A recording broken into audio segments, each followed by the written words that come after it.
খেতে তো অসাধারণ। আমি এই গাজরের মিষ্টিটা বা হালুয়াটা করতে যা যা নিয়েছি সেটা হচ্ছে গাজরটাকে ভালো করে ধুয়ে নিয়েছি, ধুয়ে থালাতে রেখে দিয়েছি। তারপরে নিয়ে নিয়েছি হচ্ছে ম্যাগি টুকরো টুকরো করে সিদ্ধ করে আলাদা করে রেখে দিয়েছি, ছোটো ছোটো করে ভেঙে তারপর সিদ্ধ করেছি, ছাকনা দিয়ে ছেঁকে নিয়েছি। এবার নিয়ে নিয়েছি ঘিটা গাজরটা ভাজার জন্য। আর এখানে নিয়ে নিয়েছি হচ্ছে এলাচ, কিশমিশ, আর এদিকে হচ্ছে কাজু, আর নিয়ে নিয়েছি 1 বাটি চিনি। মিষ্টিটা সবসময় নিজেদের স্বাদ অনুযায়ী দেবেন। আমি 1 বাটি নিয়ে নিয়েছি। খোয়া ক্ষীর। এই কটা উপকরণেই আমি আজকে সুন্দর একটা মিষ্টি তৈরি করা দেখাবো, চলুন দেখতে থাকি। এই যে এইভাবে করে গ্রেট করে নিতে হবে। এই যে আমি এটা নিয়েছি, এটা দিয়ে আমার সুবিধা হয় তাই এটা নিয়েছি। এবার এই যে এইভাবে করে গ্রেট করে নিতে হবে। এই যে আমি এটা নিয়েছি, এটা দিয়ে আমার সুবিধা হয় তাই এটা নিয়েছি।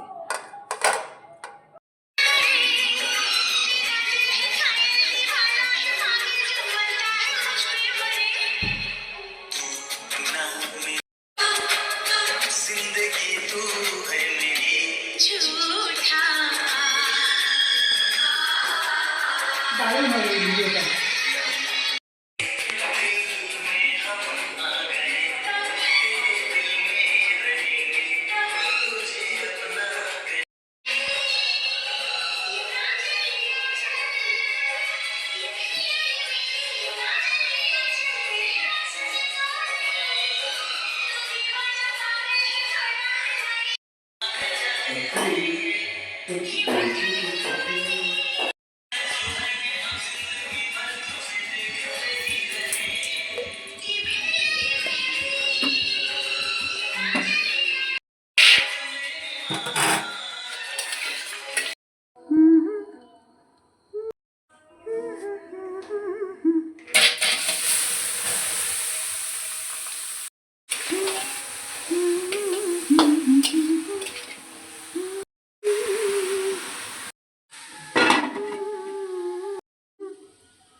কমপ্লিট।